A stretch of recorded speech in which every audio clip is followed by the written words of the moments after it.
Welcome to College Football Roundtable, your source for college football coverage, including major storylines, playoffs, can't miss game previews, and picks each week. Join your hosts, Dan, Rob, and Jordan at the Roundtable for a show unlike anything else. As for Football presents the College Football Roundtable.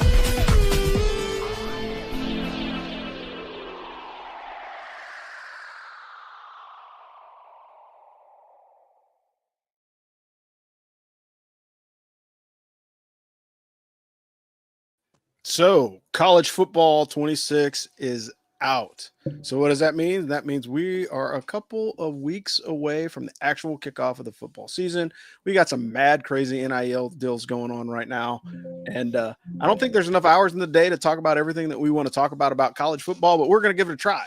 Welcome back, Trash Talkers, to the College Football Roundtable, or if you prefer, you can just call it Ring Knocker Radio. We got 3 ring knockers here. We've got our one NCO to keep us on azimuth with Joe here, and we are going to knock this thing out. I'm your host, Rob, the Angry Colonel in Fayetteville, North Carolina. We've got Dano Ikebesa calling to you out of coastal Connecticut. Trigger Joe is coming to you live from the home of the Big House, and Omar, the Burger Popper, is in Oklahoma now. He is Signal Captain's Career Course certified. So you got to hang that certificate on the wall, man. Like, what's going on? How's it going today, guys? We'll start with Dano, off to Joe, and then we'll wrap with Omar. I almost mailed it off, actually. Nice. I'm good, man. It's been crazy. It's hard to think about football with the Swim Across the Sound still 2.5 weeks away. I'm still sort of locked in heavy distance swimming mode, but yeah, we got to get hot. Like, I've got a article for As for Football in my inbox ready to go, waiting on one more piece. And you're going to write that piece for us on College Football 26, which I hear is way different somehow. Yeah. Well, like, not to get too much into the article, but like a lot of the embellishments have changed. And so like the big key to it is the night games. So like, if you have a night game, it's a completely different aesthetic at night than it is in the daytime. And so for the teams that have, like, you know, day and night rituals, so like Inter Sandman for Virginia Tech is probably the easiest one. So like, as you boot the game up, play a night game at Virginia Tech, and then you'll get the full shebang of like their night entrance. And so there's like drone shows, and the main thing that they've changed that I like is the recruiting. So the way that they've built the recruiting this season is you actually, like, when you contact the players, you get feedback from, you know, their family or their friends or whatnot. So you know which areas as a coach to focus in on your recruiting. So you basically have multiple levers to the recruiting.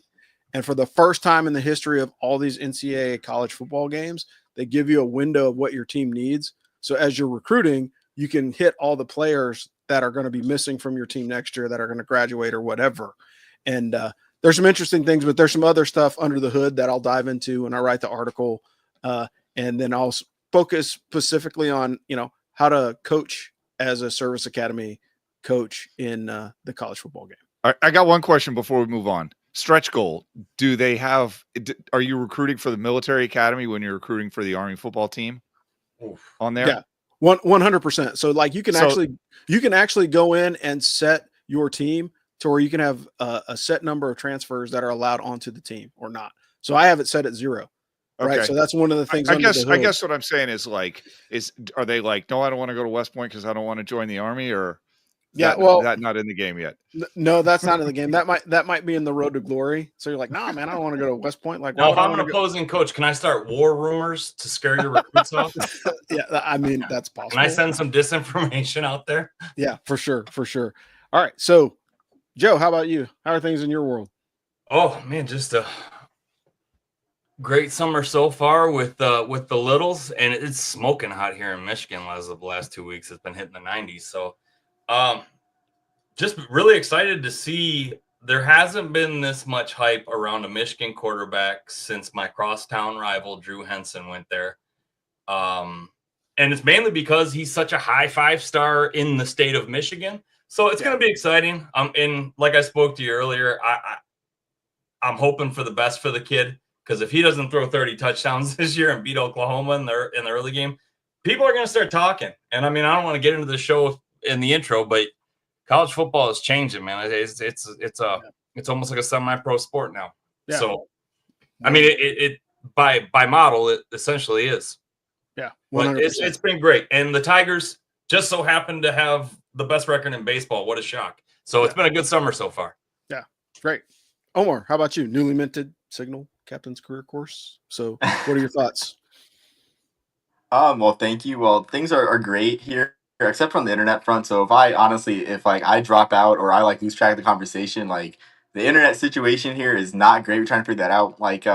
As is, living in a city in Oklahoma with only 3,000 people, a Brahms, a Sonic, and that's about it out here in Elgin. The great place, Elgin, though, safest city in Oklahoma. So, I guess if one word to fill it, it's safe. But excited for college football season to come. So, yeah, things are great. I've met more Cowboys fans in Oklahoma State than Sooners fans down here, surprisingly.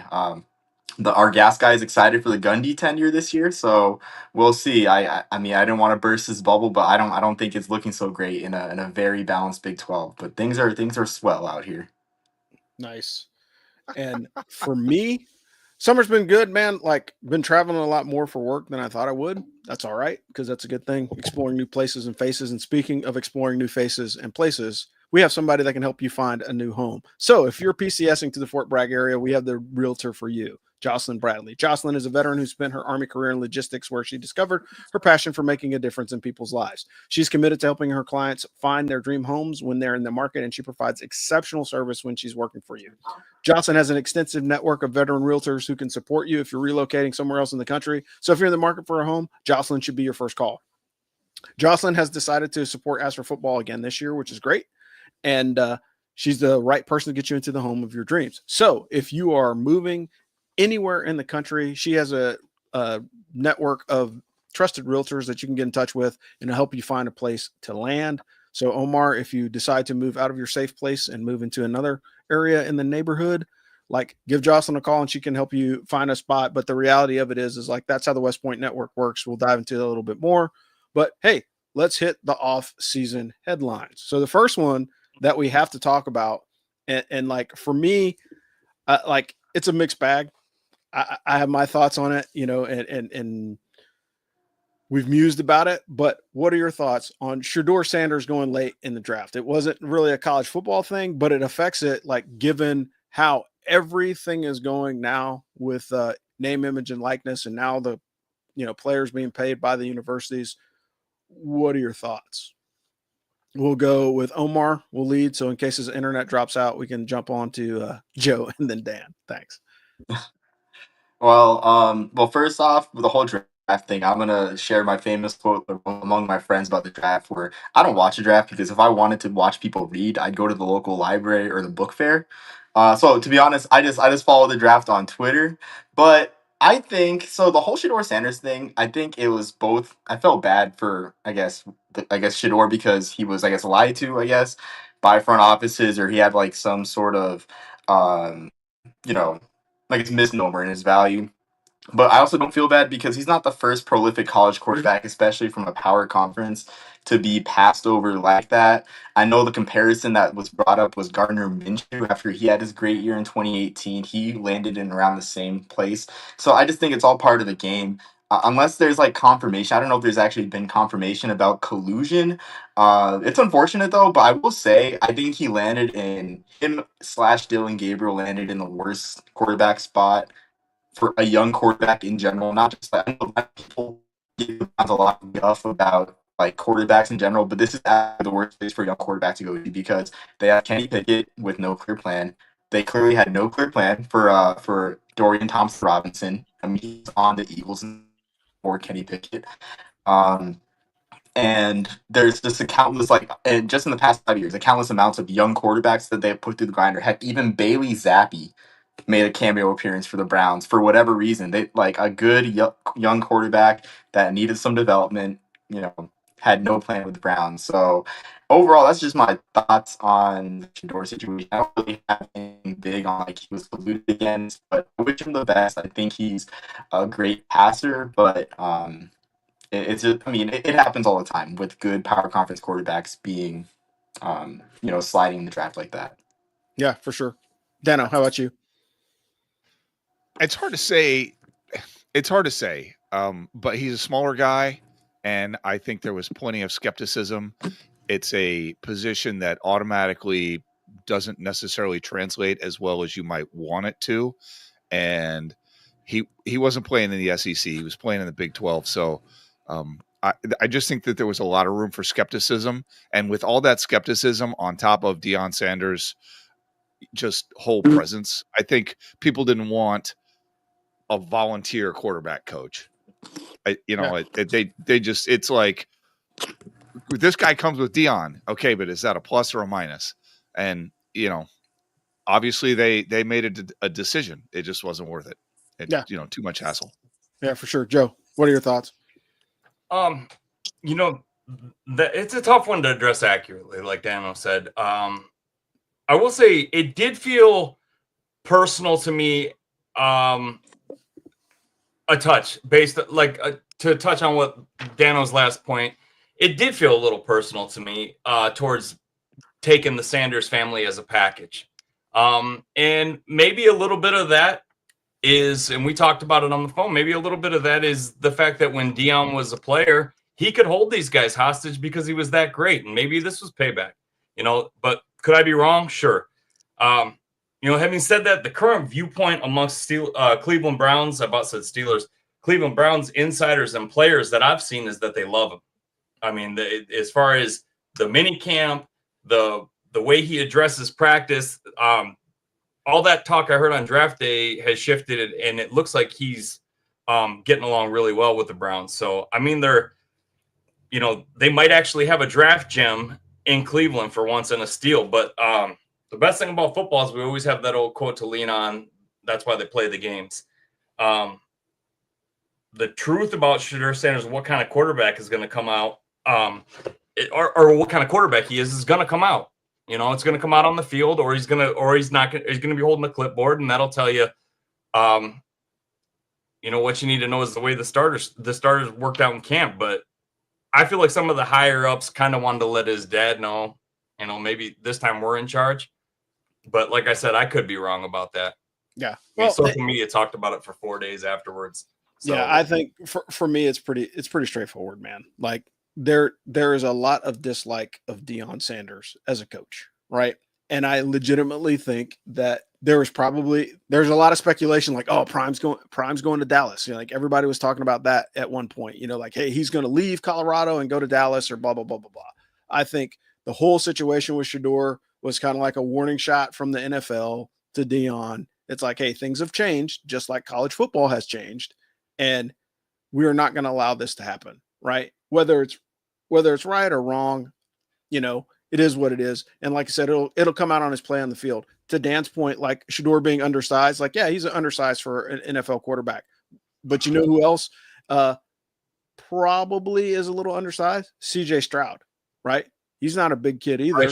Bryce Young's not a big dude. Yeah, and both of those guys are shredding it in the pros. So it also has to do with the supporting cast around him, right? So I think, at the collegiate level, Shedeur had no offensive line his first year. Like they didn't have a running game as a junior, as a sophomore.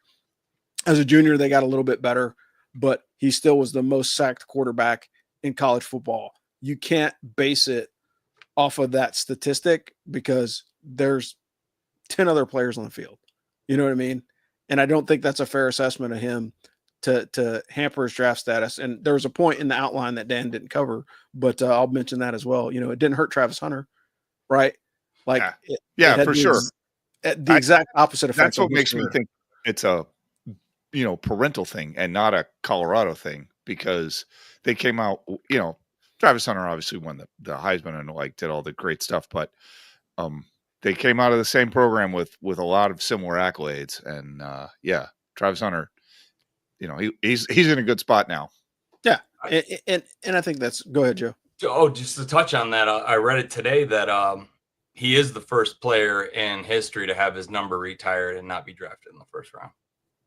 Yeah, that's what of recent memory, or I'm sorry, to not be drafted in the first 2 rounds. Yeah, and look, at the end of the day, Deion Sanders is going to be a controversial dude. He's always been a controversial figure, whether he is coaching at Colorado or somewhere else. there's always going to be buzz around that guy. So moving on to the next thing. Speaking of buzz, let's talk about this massive NIL compensation lawsuit. So I dropped it in the outline. Like there actually is a website now for like a class action lawsuit against the NC2A to get these kids their money back.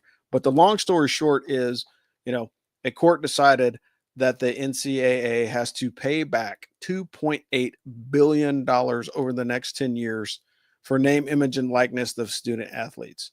Now, are they going to rectify some? Are they going to right some of the wrongs? Like we saw Reggie Bush get his Heisman Trophy back, which was kind of cool to see because like nobody really had anything bad to say about Reggie Bush, But what about all those other players that kind of got caught up in that? But we'll start with Joe, over to Dan, and then we'll wrap with Omar. What are your thoughts on this huge lawsuit and the implications for college football? I mean, 2.8 billion. That is a hell of a number. I feel like it was necessary based on all the information that's coming out across college football landscape as it pertains to universities not supporting players making money outside of the university. And I understand what the university's standpoint is, that they want the player to solely earn from them. So it's almost like an employer-employee relationship. But I feel like we're getting dangerously close to some of the universities claiming ownership of the players. And I think that was a lot of what was going on. And to touch on what I didn't put in the outline, Mitch Albom said if Chris Webber ever took a dime from anybody, I don't know where he hid it. I interviewed that kid every day. He played at Michigan, and he was broke. I used to buy him McDonald's. So I don't know what money he took, but that was, he was walking down the street with him, and there was a Weber jersey in the window. He goes, "Look at that." He goes, "That's $100 for that. I can't afford McDonald's. Something's not right." Yeah, that's nuts. Yeah. Dano, how about you? I agree. And I get why all this is necessary, but I am concerned for two reasons. And the first is because these guys are going to be employees, which means because they're getting paid, then you're by definition putting all academics second because this is now your job. And, that's just not supposed to be the deal. Like these are not student athletes. These are now athletes. And maybe they're students, and I don't love that. Great and point. The thing that I dislike even more than that is that, smaller D1 schools could get priced completely out of college football, and in trying to keep up, they're going to cut opportunities for so many athletes in non-revenue sports. And man, I say this all the time. I learn more from college sports than I learn from college classes, like just in terms of how to deal with the stuff that you go through, how to not quit, how to sort of work towards a goal in a defined way. And this settlement is great for truly elite athletes. And there's absolutely no reason why a person should not be able to profit off their name, image, and likeness. But it is a negative for most athletes, I think, because it's just going to cut down on the number of opportunities total overall across all sports. And that part I can't love. Yeah, for sure. Omar, how about you? You are a resident FCS and, expert. But one of the things that I'm afraid of, and I'm sure you'll elaborate on this point a little bit more, is like the guys that are taking I'm going to do perfect example. Look at Boston College's quarterback, right? So he plays 2 years at BC. Now he transfers to Florida State, same conference. And is that a lateral move or is he moving up? Like, given the way that Florida State played last year, it's probably a lateral move by comparison to Boston College.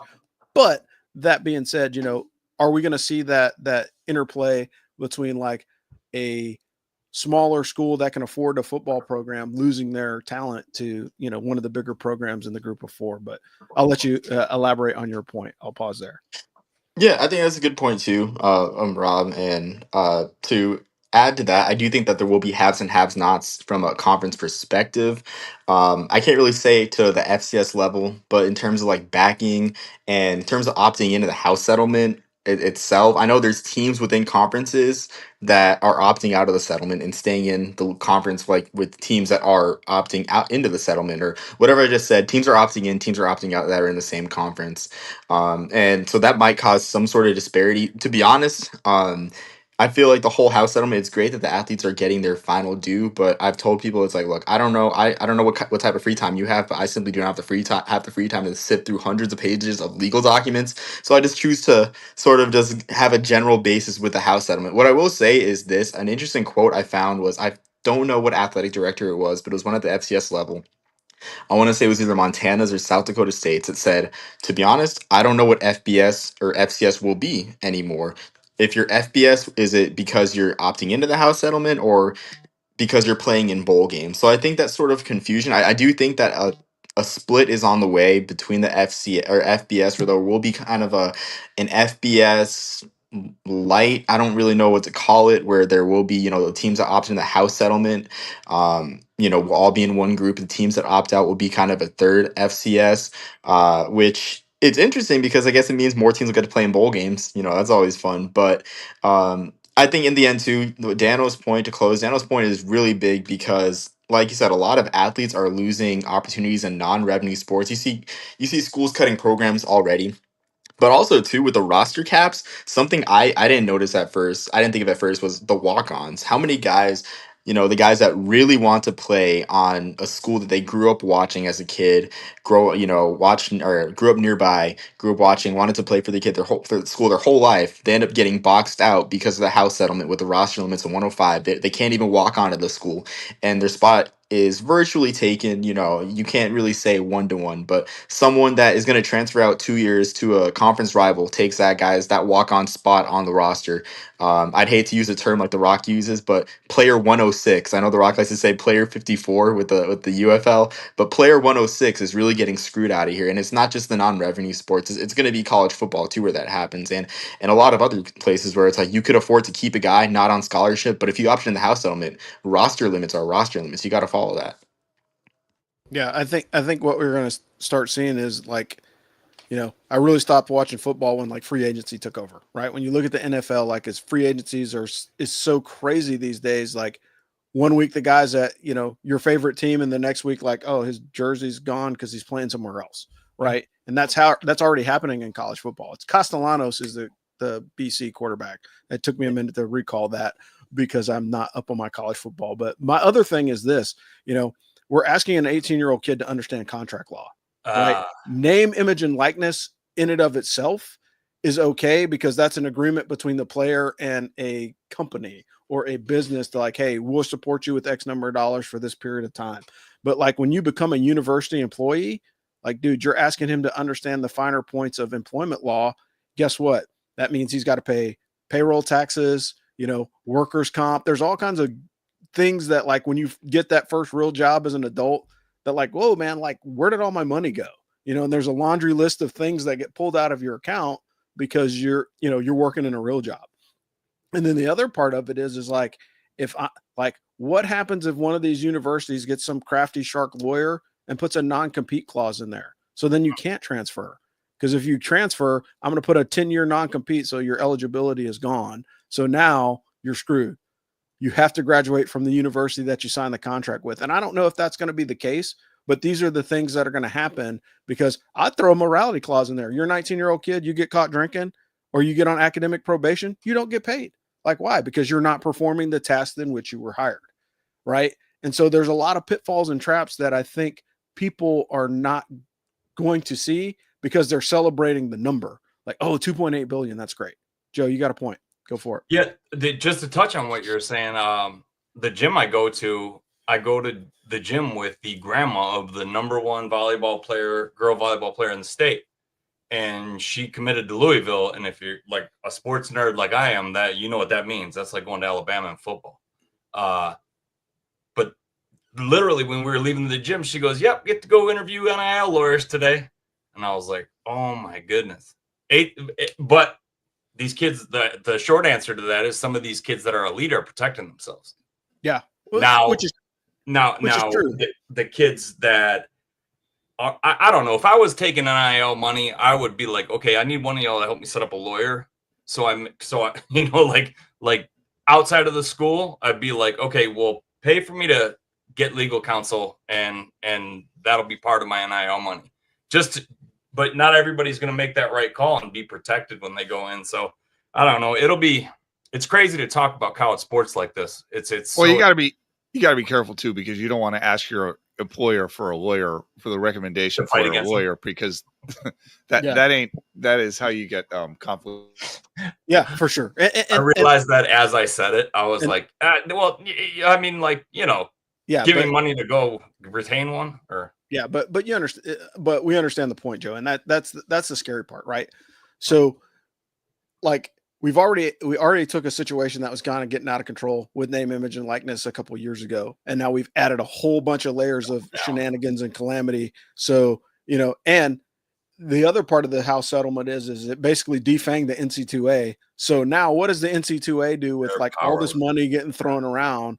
Like, do they shrink it? Do they make it smaller? Does it become an AI prompt that you type into to make sure that the kids following all the bylaws? I don't know. But the reality of it is this change is going to have everything comes at a cost. And speaking of everything coming at a cost, we'll move into the third topic, or the third article of the day. And that is, this is straight up a homer discussion right now. So if you're not an Army football fan, deal with it, because we're about to talk about hospitality at Michie Stadium. So, two things. Cheap plug for James from Brigade Review. He did an outstanding interview with Tom Theodorakis, the new Army AD. So if you haven't checked that out, please go do that. That's on all podcast platforms, and it's on our YouTube channel. So check it out, because I think it was a really good interview. But Army is teaming up with Levy for a hospitality partnership at all the Black Knight venues. If you've been to a game at Michie Stadium, or any of the games at West Point anytime in the past couple of years, what do you think about that experience? Dan, you're a season ticket holder, so we'll start with you, and then we'll go from there. This is a necessity. We do the Ask for Football Guide to Michie Stadium every year, and Michie Stadium is great, but it's always a talking point. Eat at your tailgate, because once you get in the stadium, getting food is a pain in the ass. I mean, and it's the lines are long, and then the options are kind of limited. And so if they're addressing that, good, that's good. I have heard rumors that there might be beer sales in the stadium. I flat out do not believe that, and won't until I see it. But I guess here's hoping. But yeah, no, they got plenty of room for improvement here.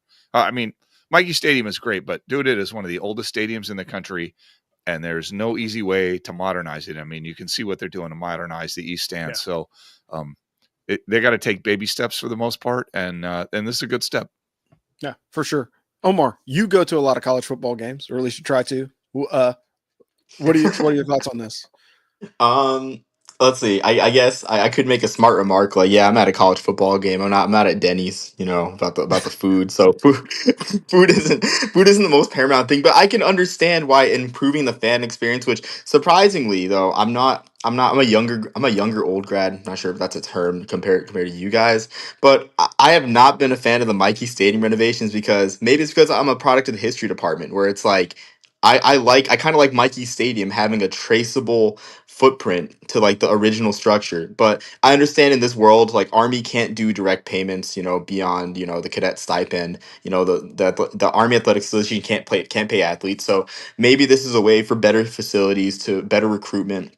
If we can't have the best, if we can't have NIL troves, we might as well have the best facilities in the American, the best fan experience in the American. So I totally get it. But as for food, I never really got food as a cadet in Michie Stadium. I don't really get food at stadiums, because I was trained as a young kid, going to games where it's like, don't buy, you're not buying popcorn. I'm not paying $10 for a bucket of popcorn. And so anytime, unless it's something like the iconic chicken bucket from Yankee Stadium, I'm not getting food. But I think it's good. It's necessary. But I'm gonna be my old man yells at cloud and say, leave the concession stands alone, leave the narrow concourses alone. It's the stadium was built in 1925. I don't care if the concourses are narrow, and I'll just leave it at that. So let me just say, from one father to a man who's about to be a father, that when your 3-year-old has a freaking meltdown because his blood sugar bottoms out, I'd like to readdress whether or not you buy food at Michie Stadium. That's fair. I knew that was coming. Yeah. So for Joe, you experienced the Big House, which is one of the largest venue in college football. What are your thoughts on this change to Army? I think I'd love to see it. The they did this during the Winter Classic when the Red Wings played the Toronto Maple Leafs. And but for sports nerds out there, that's an experience, hockey outdoors. But they got like a 1-day liquor license and and some ramped up concessions because we were bringing people there. I'm 20 minutes from the stadium, and we went out the night before, and it was half people from Toronto, half Detroit. The Toronto Maple Leafs are a big deal, so Michigan ramped it up, want to make the stadium a little prettier for people from another country coming in. So the response was incredible. They're like, "Look, you're Michigan, you got the money, like do that all the time." And Michigan decided to do it, and this is going to be the first year that Michigan has alcohol, and it's going to be the first year that they actually have, like name like they have Pizza Hut now, but apparently they're getting McDonald's and a couple more, and then they're going to get like brisket sandwiches and better stuff than just hot dogs and burgers. And because believe it or not, Michigan, they went cheap on the food for a long time, and once they did that with the Maple Leafs and the Red Wings, people were like, "Man, you got the money to do that all the time. You're Michigan, come on." And so they're doing it. Yeah, probably going to be $13 for a Miller Lite, but whatever. Yeah, I think there's something to be said about that, right? And that's the ability to have that unique fan experience. I think that's part of it. Like, those of us that are old enough to remember the movie The Program when it came out, what was the part that hooked freaking Omar Epps' character when he came to the stadium, right? They had his name up on the banner, the Titantron was going, and it was like, oh man, like it's supposed to be somewhat awe-inspiring because like, unless you're a super college football nerd and you try and go to a lot of games, maybe some people only get to 1 or 2 games in their life, and you want them to have a good experience. The product that Army puts on the field, though, I've only seen them play in the Big House once, and we went to double overtime in that game. Army, and I was honestly torn. I didn't go to West Point, but I'm a Purple Heart veteran. I bleed green. So I was like, man, maybe they'll pull it off. I'll kind of be cheering for them if they do it, because, but to get that experience at an Army game, I love it. I think it's beautiful, man. Give them all the prestige, and make it pretty if you need to. It's Army. They deserve everything they can get because they're not playing with the same bankroll Michigan is. Yeah, and it's a storied program, and I think everybody always talks about going to Michie Stadium to see a game. So what's one other thing that could push it up another level, right? Like you already got the pomp and circumstance and everything else, and if I can get good food and a tasty beverage on top of that, I think I'll be okay. Dano, do you mind doing the next read? I do not. And before we go on, though, Joe, you got to come out to Michie Stadium for a game, man. Like this is a thing that can get accomplished. Yeah, no, you're right. You're right, and also, if either one of you guys can get in for a Michigan game, that's something I can get accomplished here. There's always extra tickets. All right. Yeah. That's fair. So if you've heard this show before, you know that we have a sponsor, and Craig Oxane, he is not a vice president of residential lending. He is the area sales manager for the Money Store.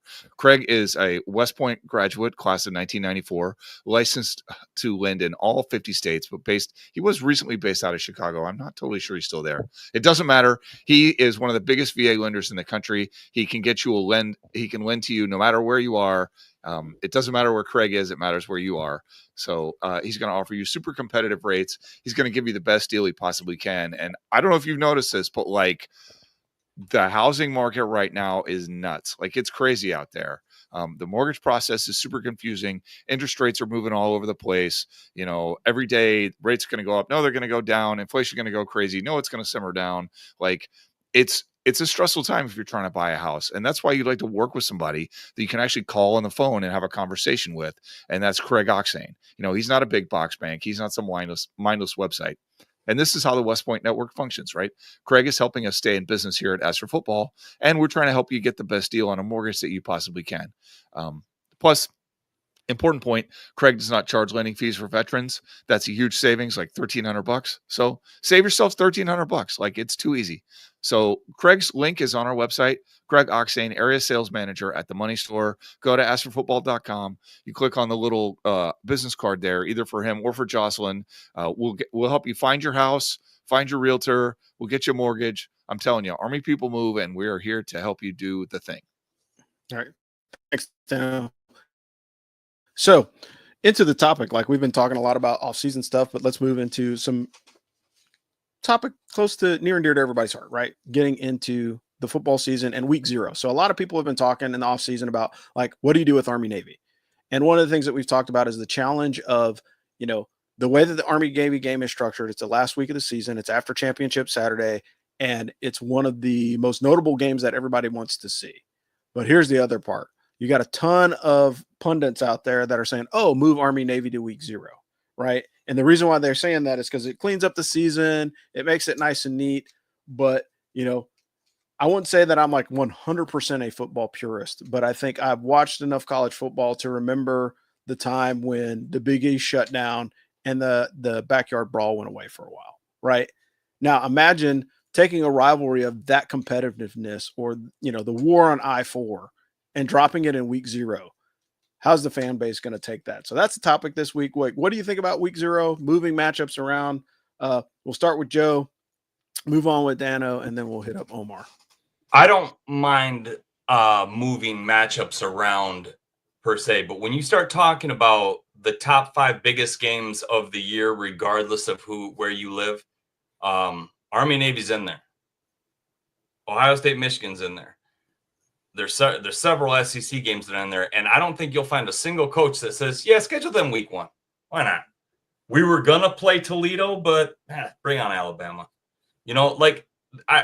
College football, the beauty of it is that the season, it's a journey, and you start to find out who your team is, and you find out who your quarterback is. And I don't think any team, I know Army Navy, that might start a riot if they move that game to week 0. Like Michigan, Ohio State be the same thing. People would be going nuts. And I don't think any team really wants to face each other week 0. So I get moving some matchups around, but if you're talking about the biggest game of your season, I would prefer to keep that as far into the season as I can. Yeah, but that's fair. Omar, what are your thoughts? We got him. I'm not totally convinced we got him. He's still muted, so Dan, I'll jump in. Yeah. So week 0 is fine, especially for non-conference games. Like they played Notre Dame, Texas A&M, I think in week 1. What was that, 2 years ago? Yeah. And that was a great early season matchup. But like you said, Joe, you wouldn't do Texas versus Texas A&M, which, by the way, is now a conference game in week 0. Like, that's insane. No one would do that. Yeah. And even this year, you've got K-State versus Iowa State and freaking Ireland in week 0. Like, that's nuts. That's the second biggest rivalry on either of those schools. It's like Army playing Air Force in week 0. Yeah. So, I mean, listen, I know week 0 is an opportunity to get a lot of eyes on your program, and I can appreciate why that's important. But, you got to make that for non-conference games. I mean, what the hell? Yeah. Omar, how about you? You back now? Right. Yes. Am I good now? You're good. Okay.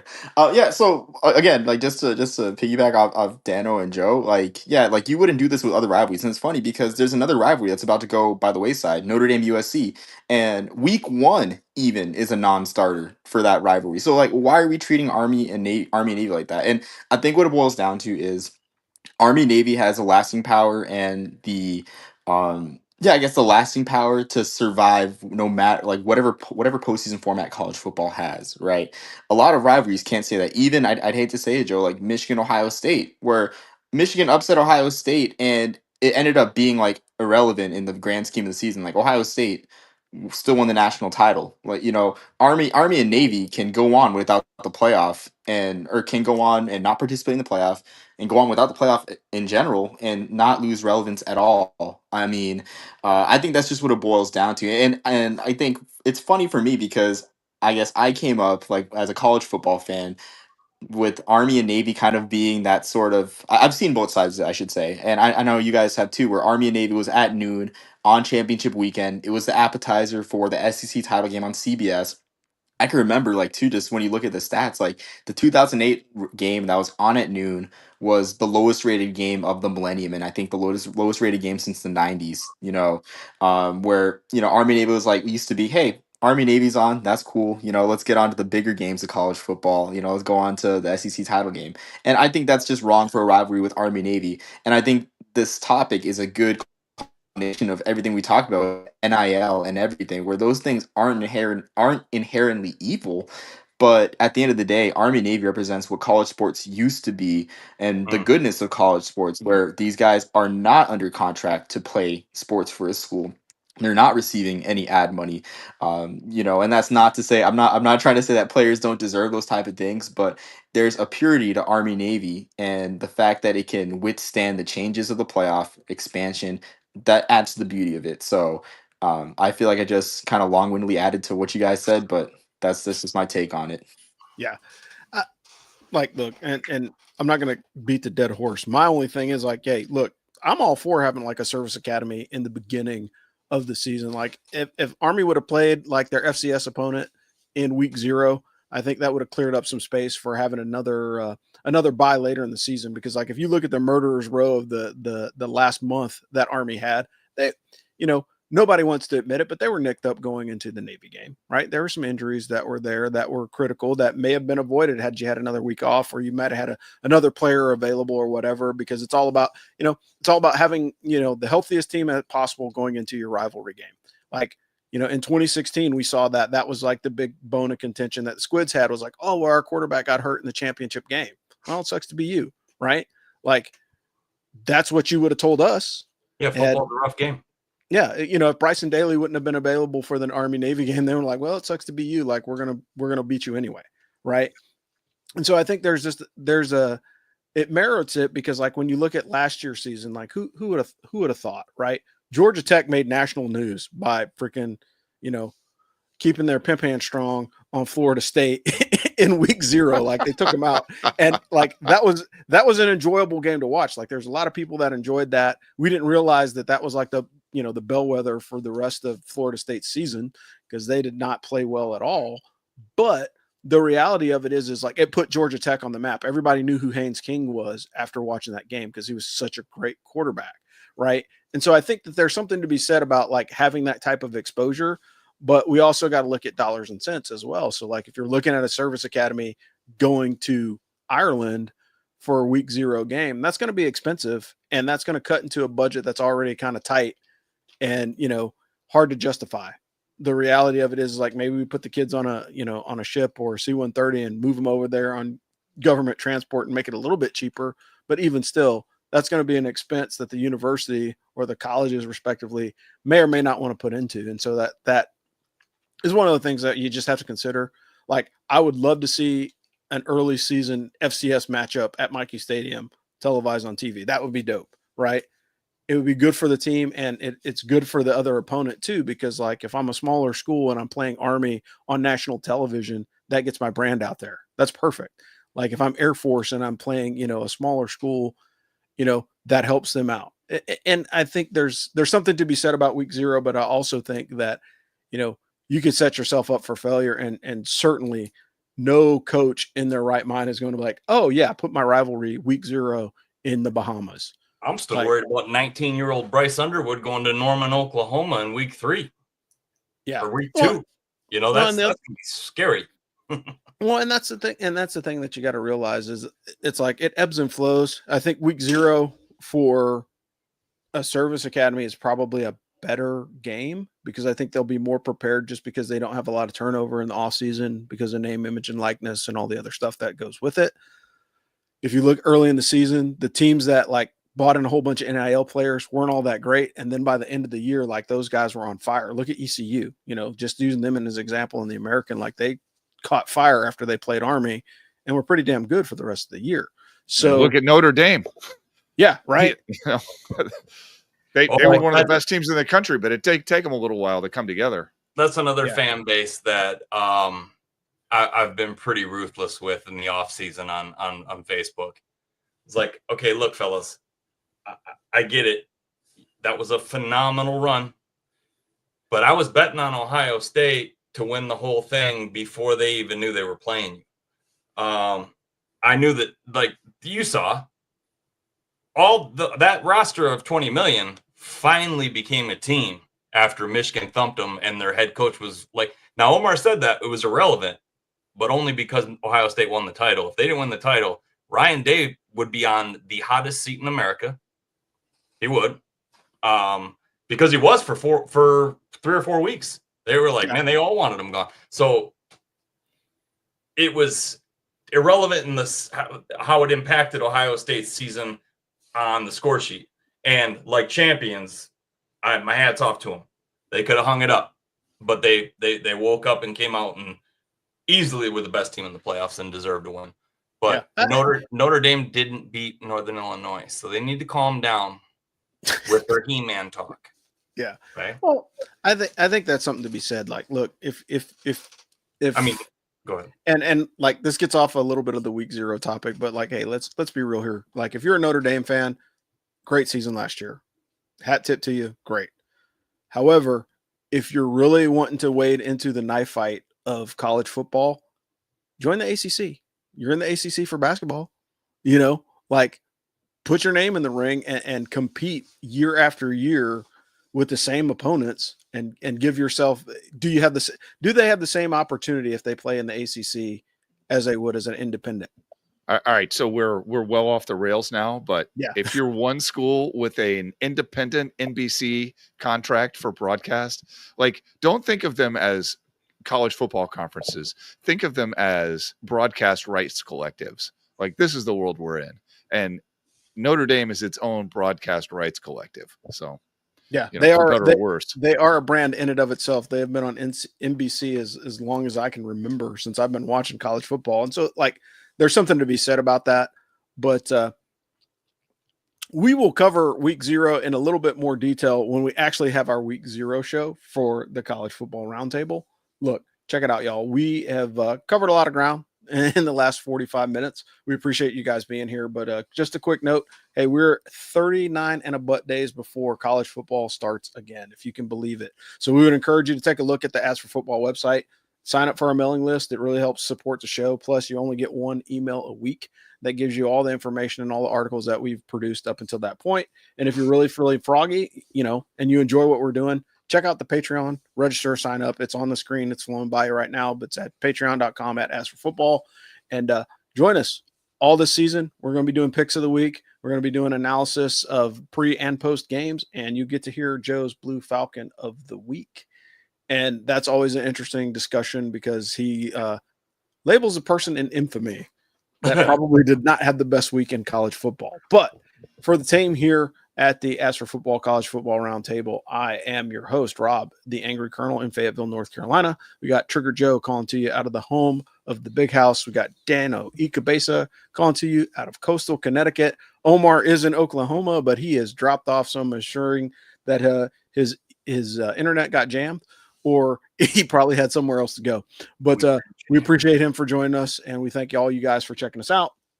And hey, look, we're going to be doing this all season. This is our first preseason show on the college football side. We'll probably have one for the Army football side as well. It's going to be a couple weeks. I'm just telling you right now. I got a little bit too much going on in my personal life to set that up, but probably last week of July.